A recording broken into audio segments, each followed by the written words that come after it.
porque da janela da minha casa, olhando pela grade, vi entre os ingênuos e descobri entre os jovens um que não tinha juízo. Ele ia e vinha pela rua junto à esquina da mulher estranha e seguia o caminho da casa dela. No crepúsculo, ao anoitecer, na escuridão da noite, nas trevas, repare que ele não entrou na casa dela, ele não ia e entrava na casa dessa mulher estranha, mas ele passava na rua da casa dela, ele passava na esquina da casa dela.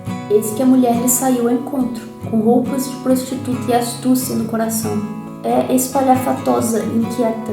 Os seus pés não param em casa. Ora está nas ruas, ora nas praças, espreitando por todos os cantos. Ela agarrou o jovem e o beijou.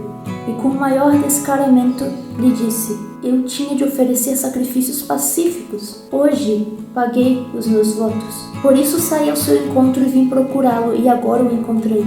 Já cobri de colchas a minha cama, de linho fino do Egito, de várias cores. Já perfumei o meu leito com mirra, aloés e cinamomo.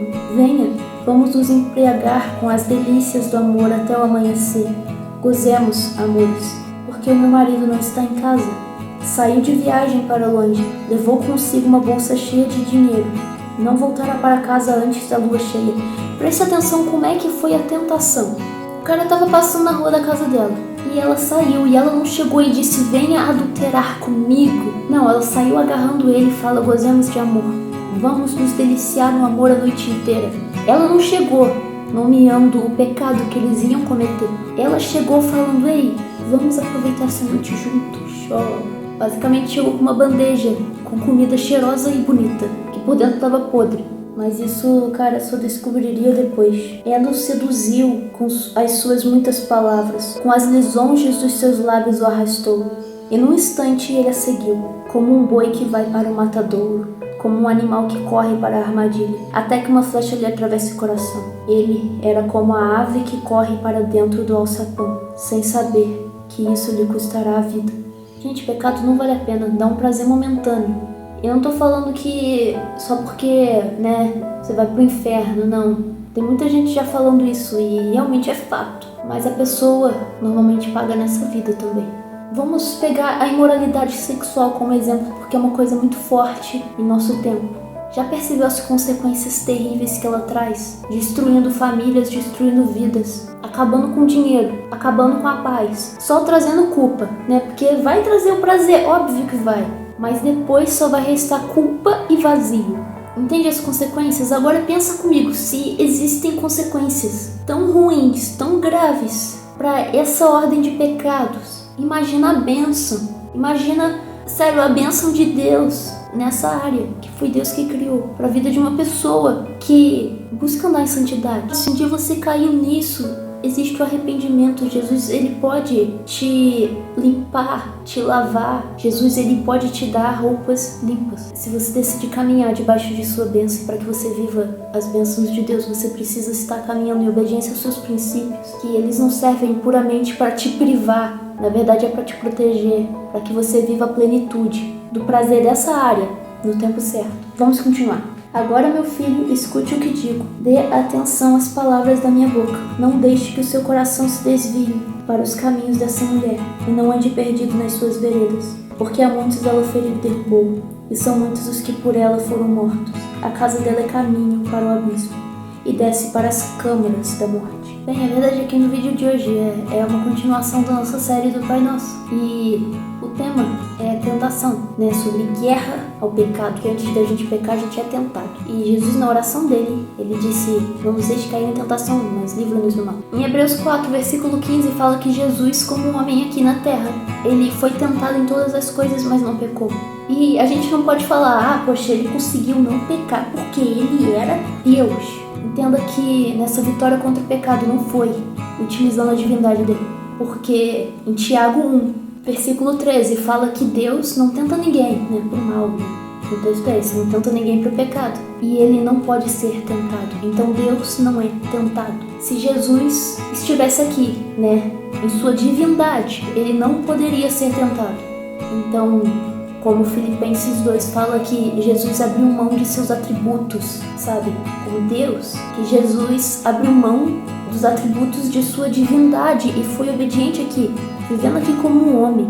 Ele tornou semelhante a nós. Ele assumiu a forma humana, sabe? E nessa forma humana, ele andou em vitória durante toda a vida dele. Andou em vitória sobre o pecado. E, entendendo, acreditando que você quer viver aquilo que Deus tem pra você. Acreditando que você quer viver, sabe? A santidade que Deus tem pra você. Hoje eu quero falar sobre isso. Qual que é o segredo de Jesus? O que Jesus nos ensinou em relação a vencermos as tentações? Vamos analisar o tipo de homem que Jesus era. Jesus era um homem de oração e um homem cheio da palavra do Senhor. Quando Jesus estava sendo tentado por Satanás ali no deserto, em Mateus 4, mesmo Satanás distorcendo o Salmo 91, Jesus conseguiu permanecer firme. Às vezes o diabo distorce as palavras de Deus pra gente, para que a gente vá em direções que não é o Senhor que está apontando. Mas Jesus, ele tinha um relacionamento com a palavra de Deus. Por isso que Jesus conseguia se defender, conseguia ter discernimento daquilo que Deus estava falando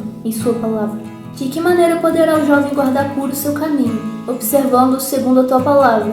De todo o coração te busquei, não deixes que eu me desvie dos teus mandamentos. Guardo a tua palavra no meu coração, para não pecar contra ti.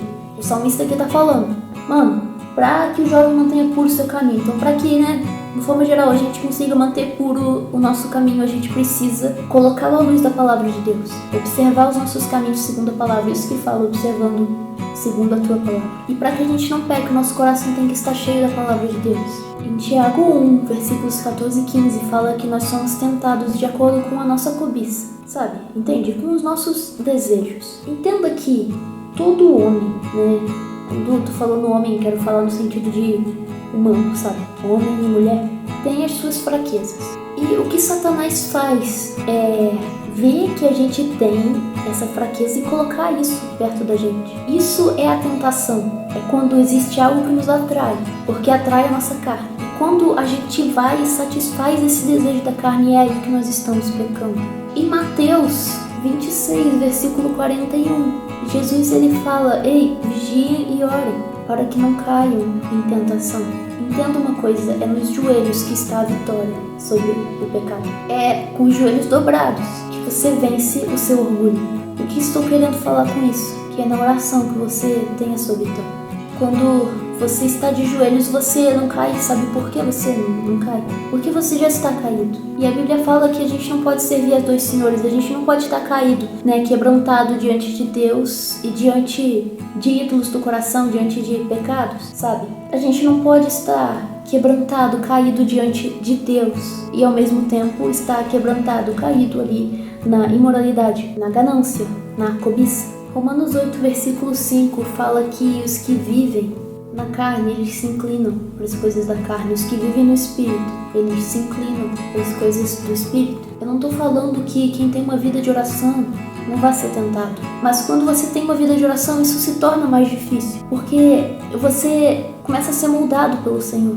Então existem coisas que vai facilitar que a tentação chegue à sua porta. E justamente essas coisas Deus vai falar, eu não quero isso na sua vida. Por isso que Deus às vezes ele te incomoda com coisas do dia a dia, coisas de lazer que não necessariamente são pecado. Mas sabe, ele deseja que você se afaste de determinados filmes, de determinados jogos, ou às vezes determinadas companhias. Porque Deus ele conhece o seu coração e sabe que qual é a sua fraqueza e sabe que se você continuar assim, você vai ser ali um alvo fácil para que a tentação venha. Então não resista ao zelo de Deus sobre sua vida, entenda? Se ele está te incomodando, ora. Agora, se você está percebendo que está caindo sempre na mesma área, entenda o princípio que Jesus ensinou no Sermão do Monte. Se a tua mão faz pecar, arranque e jogue fora, porque é melhor você ir pro céu, melhor você entrar no reino dos céus sem a sua mão do que o seu corpo inteiro for pro inferno por causa dela. Ele não estava mandando você, se mutilar, mas, cara, se determinados programas estão fazendo com que você peque, por que está assistindo? Se determinadas músicas estão fazendo com que você peque ou com que fique muito mais fácil de pecar, porque continua ouvindo. Não deixe que as pequenas coisas te levem a pecar. Essas pequenas coisas, quando te levam a pecar, trazem destruição. Não vale a pena. Então é isso, desenvolva uma vida de oração, de relacionamento com a palavra. Aí você sim vai estar forte. pra vencer as tentações. Beleza? Um grande beijo e um abraço.